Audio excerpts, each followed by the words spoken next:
Car పార్టీలో గెలిచి చెయ్యి పార్టీలకు జంప్ అయిన 10 మంది ఎమ్మెల్యేల మీద సుప్రీంకోర్టులో కేసు నడుస్తున్న ముచ్చట మీ అందరికి ఎరుకునేదే కదా. అటు కారు పార్టీలు కూడా ఈ 10 మంది ఎమ్మెల్యేల మీద ఖచ్చితంగా చర్యలు తీసుకోవాలని వాళ్ళు కూడా గట్టి పట్టు మీదనే ఉన్నారు.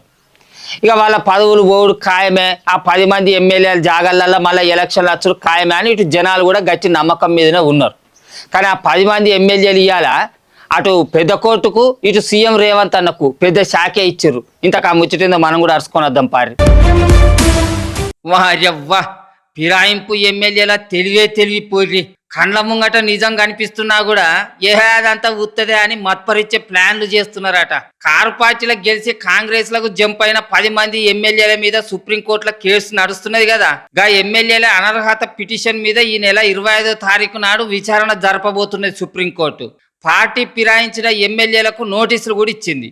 ఇక ఎమ్మెల్యేలంతా ఏమనుకున్నారో, ఉన్న పదవి బూస్టింగ్ అయ్యేటట్టే ఉన్నదని బూగులు పడ్డారో తెలియదు. కానీ మేము పార్టీ మారలే, కాంగ్రెస్ పార్టీలో అసలుకే చేరలే, సీఎం రేవంత్ రెడ్డిని మర్యాద పూర్వకంగా కలిసినాం గంతే గదా అని పట్టుకొని మీడియా మేము పార్టీ మారినట్టు తప్పుడు ప్రచారం చేసింది.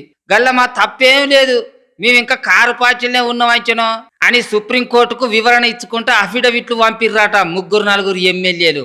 దాంట్లో పటాన్ చెరువు ఎమ్మెల్యే గూడెం మైపాల్ రెడ్డి సార్తో పాటు ఉమ్మడి మహబూబ్ నగర్, రంగారెడ్డి జిల్లాలకు చెందిన ఎమ్మెల్యేలు కూడా ఉన్నారట. ఇక రేపమాప కడవలు కూడా పంపే ఛాన్స్ ఉన్నదట. అవ్వ గింత కంటే దారుణం ఉంటది అనుల్లా. బాజాబ్తో సీఎం రేవంత్ రెడ్డి సార్ దగ్గరికి పోయి మెడల కాంగ్రెస్ కండువాలుగా అప్పుకొచ్చిరి. నియోజకవర్గ అభివృద్ధి కొరకే పార్టీ మారినప్పుడు కొందరు చెప్తిరి, మైకుల ముంగట బీఆర్ఎస్ పార్టీలను తిడితిరి. ఇప్పుడేమో లే మేము ఇంకా కారు పార్టీలనే ఉన్నాం, కాంగ్రెస్ లోకి పోలే అని చిలుక పలుకులు పలుకుతున్నారు. మరి మీరు కారు పార్టీలనే ఉండేది ఉంటే పార్టీ మారిన ఎమ్మెల్యేలు అని సోషల్ మీడియాలో వైరల్ అవుతుంటే లే మేము పార్టీ మారలే బీఆర్ఎస్లనే ఉన్నాం అని మైకుల ముంగడికి వచ్చి గట్టిగా చెప్పకపోతురి అంటే ఇప్పుడు సుప్రీంకోర్టులో విచారణ జరుగుతున్నది కాబట్టి ఆయనతో పదవి గిట్ల పోతుందేమోనన్న భయంతో గీ తీరుగా రూటు మారుస్తారా? మొత్తానికి అసలు సీసలు రాజకీయ నాయకులు అనిపించుకున్నారు పొర్రి. మరి కండువాలు మార్చిన వీడియోలు, మైకుల ముంగట కాంగ్రెస్ కు సపోర్ట్ గా మాట్లాడిన వీడియోలు, ఇట్లా అన్ని వీడియోలను కారు పార్టీలు సుప్రీంకోర్టుకు ఎట్లాగో ప్రూఫ్ల కింద ఇస్తారు. మరి సుప్రీంకోర్టు గిదేంది అని ఫిరాయింపు ఎమ్మెల్యేలను గట్టిగా అడిగితే ఏవన్నీ చేయి పార్టీలు చేపించిన గ్రాఫిక్స్ అని చెప్పినా చెప్తారేమో అని అంటున్నారు ఫిరాయింపు ఎమ్మెల్యేల కథలను చూస్తున్నోళ్ళు. ఎట్లాగో పార్టీ మారినోళ్ళను మళ్ళా దగ్గరికి రానిచ్చేదే లేదని కేసీఆర్ సార్ చెప్పిండు. ఇంకో దిక్కేమో మేము చెయ్యి పార్టీలో చేరలే, అంత ఉత్తదే అని ఫిరాయింపు ఎమ్మెల్యేలు ప్లేటు ఫిరాయిస్తున్నారు. మరి ఇక ఈ నెల 25వ తారీఖు సుప్రీంకోర్టు ఏం తీర్పిస్తుందో, ఎంతమంది ఫిరాయింపు ఎమ్మెల్యేలకు షాక్ ఇస్తుందో చూడాలే మరి. కానీ రంగులు మార్చే ఊసర వెళ్ళి కూడా పూటకో రంగు మార్చే రాజకీయ లీడర్లను చూసి ఎవరా మీరంతా ఇంత టాలెంటెడ్గా ఉన్నారు అని పరిశాన్ అవుతుంది కావచ్చు పొర్రి. గీసారి ఏంది గాడ కూర్చున్నాడు, అరే వీళ్ళని చూస్తే ఇంకా భలే చిత్రంగా ఉన్నారు కదా. అగో ఏందా రాముల తాత గంతగనం పరిశాన్ అవుతాడు ఏంది అని చెప్పి మీరు కూడా పరిశాన్ అవుతారా ఏంది?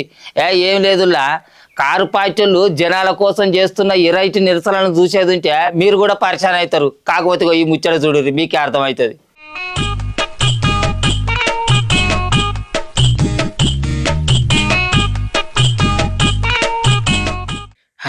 చూసిర్రా కారు పార్టీ ఎమ్మెల్సీల ఎర్రైటి నిరసన ఎట్లున్నదో. మెడల ఎండు మిరపకాయల దండలు వేసుకొని శాసన మండలి కాడ గీ తీరుగా నిరసన చేసిర్రు. తెలంగాణలో పోయిన సీజన్లో 4 లక్షల ఎకరాలలో మిర్చి సాగైతే ఇప్పుడు ధరలు చక్కగా లేక 2,40,000 ఎకరాలలోనే మిర్చి పంట వేసిర్రట. అవు మరి పాపం చాలా మంది రైతులు మిర్చి పంటలు వేసి ఇప్పటికే అప్పుల పాలయ్యారట. అందుకే రైతుల తిప్పలను అర్థం చేసుకొని మిర్చి పంటకు 25,000 రూపాయల గిట్టుబాటు ధర కల్పియాలి. మిర్చి రైతుల కోసం చేయిపాటి సర్కారు సెంట్రల్ సర్కార్ మీద ఒత్తిడి తేవాలి. అట్లనే మిర్చి పంటను సుగంధ ద్రవ్యాల బోర్డు నుంచి తీసేసి తిండి పంటల లిస్టులో చేర్చాలి. మిర్చి పంటను బయట దేశాలకు ఎగుమతి చేసేందుకు సర్కారు చర్యలు తీసుకోవాలి అని డిమాండ్ చేసిర్రు కారు పార్టీలు. మరిగా తెలంగాణ అభివృద్ధి కోసానికి 30 సార్లు కాదు 300 సార్లు అయినా ఢిల్లీకి పోతా మోడీ సార్ని కలుతా అని అన్నాడు కదా సీఎం రేవంత్ అన్న. మరి మిర్చి రైతుల బాధను సెంట్రల్ సర్కార్కు అర్థమయ్యేటట్టు చెప్తాడో, వాళ్ళకు గిట్టుబాటు ధర వచ్చేదాకా కొట్లాడతాడో చూడాలి. ఇక వీళ్ళ నిరసన ఇట్లుంచే గీడ జుడిర్రి.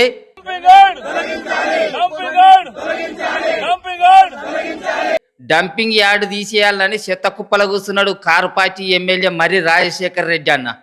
పట్నంలో ఉన్న మత్స బొల్లారం శ్మశానంలో డంపింగ్ యార్డు ఏర్పాటు చేసిర్రట. ఈ డంపింగ్ యార్డు చేయబట్టి ఈగలు దోమలు మోపై ముక్కు మూసుకుపోయే కంపుతోటి మాకు అడ్డమైన రోగాలు వస్తాయి అని చుట్టుముట్టున్న జనాలు మస్తు మార్ల మొత్తుకున్న ఎవ్వరు పట్టించుకుంటలేరట. గందుకే జనాల తిప్పలు సర్కారోళ్లకు తెలవాలని గిట్ల చెత్తల కూర్చుండి ధర్నా చేసిండు ఎమ్మెల్యే సారు. మొత్తానికి గిత్తున్నాయి చూడిర్రి జనాల కోసం కారు పార్టీలు చేసిన ఎరైటీ నిరసనలు. మరి జనాల గోడు ఈయనని సర్కారోళ్ళు వీళ్ళ ఎరైటీ నిరసనలను చూసన్నా పబ్లిక్ మేలు జరిగే పని చేస్తారో చూడాలి అని అనుకుంటున్నారు ఇవి చూస్తున్న పబ్లిక్.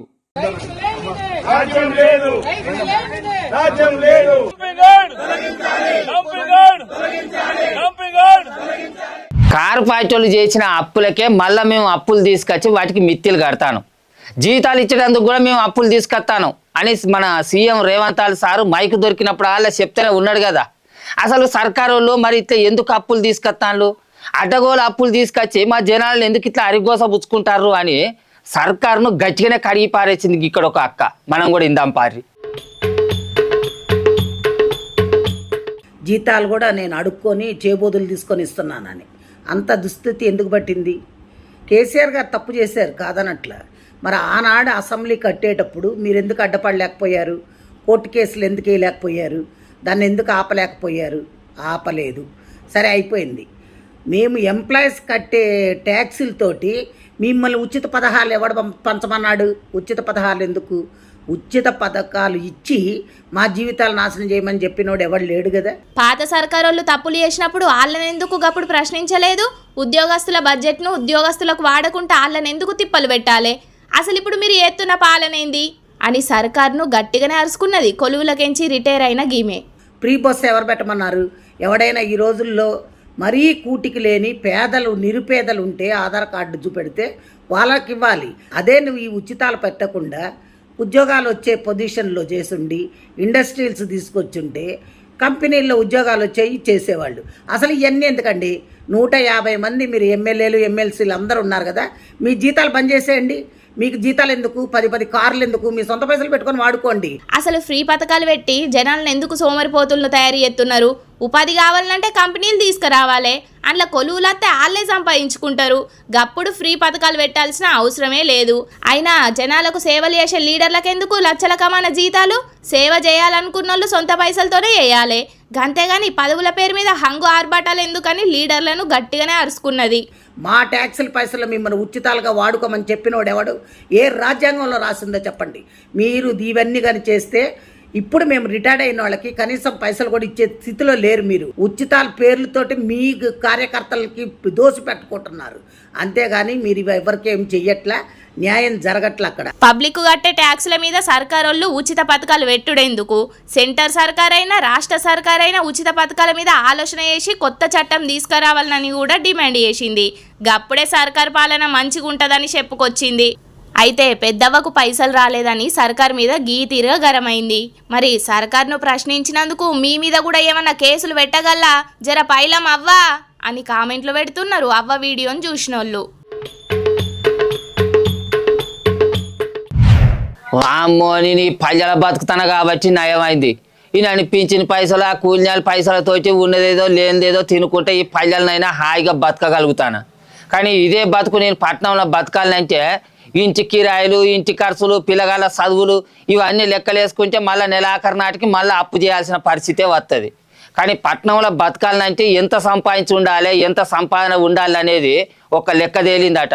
అదేందో మనం కూడా అరుచుకుందాం పారి.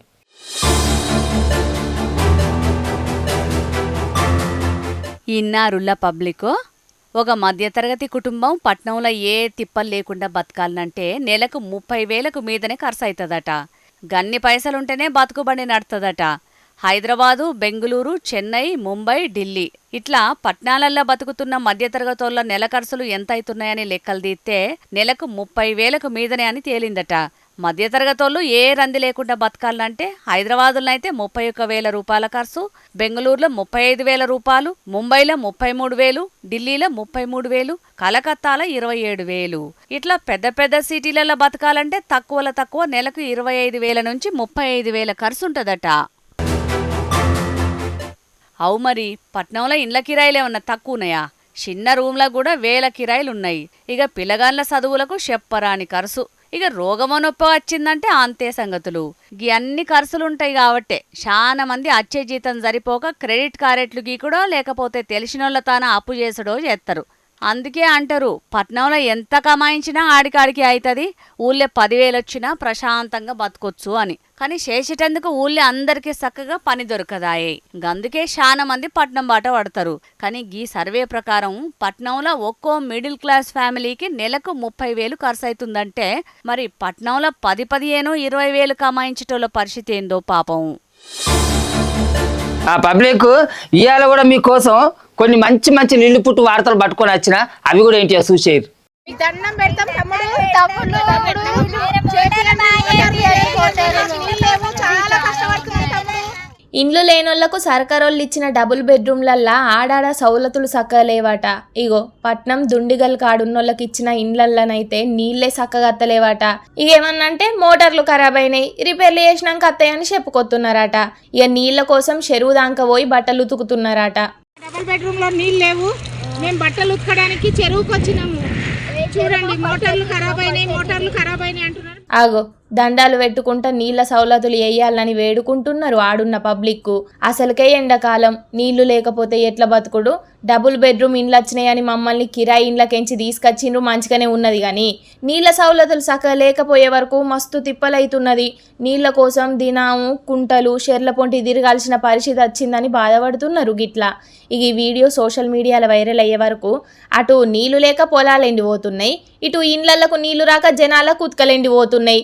ఇప్పుడే నీళ్లకు గింత కరువు ఉంటే ఇక ముంగట పరిస్థితి ఏందో కదా అని బుగులు పడుతున్నారట చాలా మంది.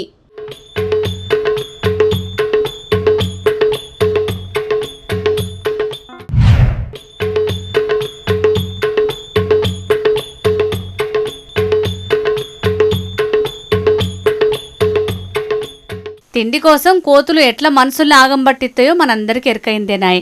ఇక మన తాన సంచులు కనిపించినాయంటే చాలు అందులో ఏమున్నాయోనని ఆలోచన చేయకుండానే ఎత్తుకపోతుంటాయి. అయితే గసొంటప్పుడే కోతుల్ని ఎట్లా డీల్ చేయాలనో ఆలోచన చేయాలి.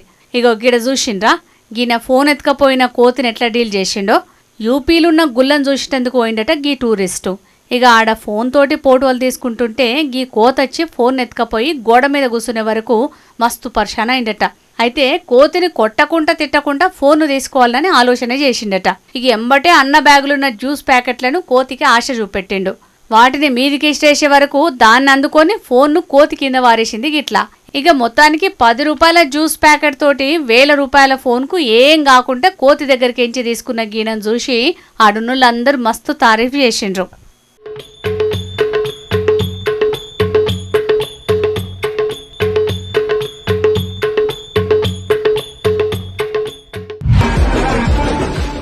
పెంకుటిల్లంటే ఎట్లుంటదుల్లా? అన్ని మట్టి గోడలు, దూలాలు, ఫ్లోర్ లేకుండా వెనకటి పద్ధతిలోనే ఉంటుంది కదా. కానీ గీడున్న పెంకుటిల్లు అయితే 5 స్టార్ హోటల్కు ఏం తక్కువ కాకుండా ఎట్లున్నదో చూడున్ రోపారి. అయితే పల్లెటూరులో కూడా పట్నం లెక్క ఇల్లు వేసుకోవాలని అనుకున్నాడు అటోగా ఆయన. ఇంకేంది ఏం ఆలస్యం లేకుండా ఇల్లు మొత్తం గీ తీరుగా మార్చిండు. ఇంట్లో కబ్బోర్డ్లు, సోఫా సెట్లు, ఎల్ఈడి లైట్లు, హాల్లో పెద్ద టీవీ, గచ్చు మొత్తం lights, modern bedroom, kitchen, bathroom గిట్లేది చూసినా పట్నంలో ఉన్నట్టే స్టైల్గా వేయించుకున్నాడు. మరి ఇల్లు ఏడుందో ఏమో కానీ వీడియోలు సోషల్ మీడియాలో వైరల్ అయ్యే వరకు చూసిన వాళ్ళందరూ మస్తు పరిశాన్ అవుతుంటే అన్ని మంచిగానే ఉన్నాయి. కానీ ఆనకాలంలో మీదికెంచి మట్టి కింద పడితే ఇంట్లోన్న సామాన్లు ఖరాబ్ అవుతుంటాయని అనబట్టిండ్రు ఇంకొందరు. కానీ పెంకుటిల్లును కూడా గీ తీరుగా మార్చిందంటే తారీఫ్ వేయాల్సిందే పోన్రి.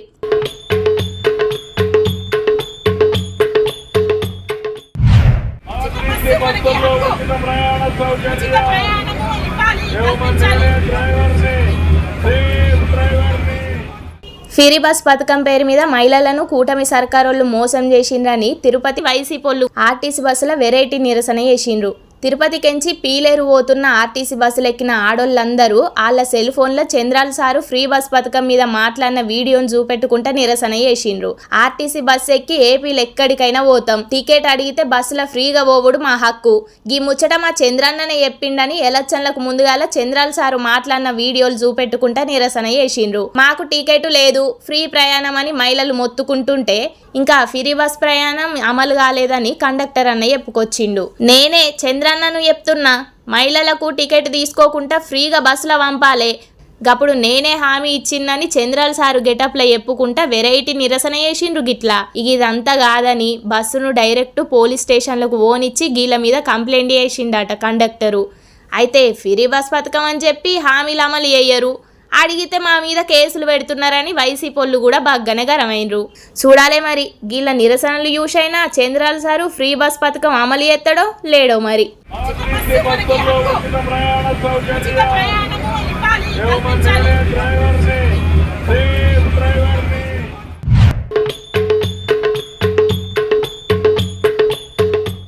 వారేవా గీళ్ళని చూసిండ్రా, మనుషులకు గదా పూల దండేసి సన్మానం చేసినట్టే బోరింగుకి ఎట్లా సన్మానం చేస్తున్నారో ఇక ముందుగాల ఆడున్న బోరింగుకు బొట్లు పెట్టిండ్రు, అటెనకాల దానికి పూల దండేసి మీద శాల్వను కూడా కప్పిండ్రు. గిట్లా ఆదిలాబాద్ జిల్లా బోతుల జరిగింది ఇది. ఆగో గీళ్ళేంది వెరైటీగా బోరింగుకు సన్మానం చేస్తున్నారని పరిశాన్ అవుతుండ్రు కదా. అసలు ముచ్చటేందో వాళ్ళే చెప్తున్నారు, ఇనుండ్రి. 30 ఏళ్ళ సంది నీళ్ళది ఏం టెన్షన్ లేదు, ఏం లేదు. కొత్త గుడిసెలకి వెళ్ళి వస్తారు, పాత గుడిసెలకి వెళ్ళి వస్తారు. నీళ్ళ టెన్షన్ లేదు, మస్తు నీళ్ళు ఉన్నది. ఇవాళ నీళ్ళది అవసరం లేదు, వాళ్ళకు మస్తు మంది వచ్చి నీళ్ళు కొండ పోతారు. టాకీల కొన్ని బోరింగ్ సుఖ మంచిగా ఉన్నది. ఇవాళ అందుకే పూల మర వేసి శాలవా కప్పినా మాకు ఏం టెన్షన్ లేదు, నీళ్ళది మస్తు నీళ్ళు ఉన్నది. ఇన్నరు కదా ముచ్చట, 30 ఏండ్లకెంచి గీడున్నోళ్లకు నీళ్లకు ఎసొంటి తిప్పలు లేకుండా ఎత్తున్నదట బోరు. ఎంత ఎండలు కొట్టినా కూడా బోర్ ఎండిపోకుండా కాలనీకి సరిపోయే అన్ని నీళ్ళత్తున్నాయట. గీళ్లే కాదు చుట్టుముట్టున్నోళ్ళు కూడా నీళ్ల కోసం గీ బోరింగు కాడికే పోతున్నారట. ఎండలకు పెద్ద పెద్ద బోర్లు బాయిలే ఎండిపోయినా కూడా మాకు ఎసొంటి నీళ్ల తిప్ప లేకుండా గంగమ్మ తల్లిని మా ఇంట్లో నింపుతున్నదని సంబరమెల్ల పోసుకున్నారు గిట్లా. గందుకే బోరింగుకు ప్రత్యేక పూజలు చేసి దానికి సన్మానం చేసిండ్రన్నట్టు. ఈ వీడియో సోషల్ మీడియాలో వైరల్ అయ్యే వరకు చూసినోళ్ళందరూ మస్తు పరిశాన్ అవుతుండ్రు. గిసొంటి బోరింగులు అంతటుంటే అసలు ఎండాకాలంలో నీళ్ళ తిప్పలే ఉండేవి కావచ్చు కదనుల్లా. పబ్లిక్ ఇవాళ నేను పట్టుకొచ్చిన వార్తలన్నీ అయిపోయినాయి. ఎట్లున్నాయి తాజా పంట సమర్పించి మన జోరుదార్ వార్తలు. సరే మరి మళ్ళీ వచ్చే జోరుదార్ వార్తలలో మళ్ళీ కలుద్దాం. అప్పటిదాకా చూసుకుంటూనే ఉంటుంది మన HM TV.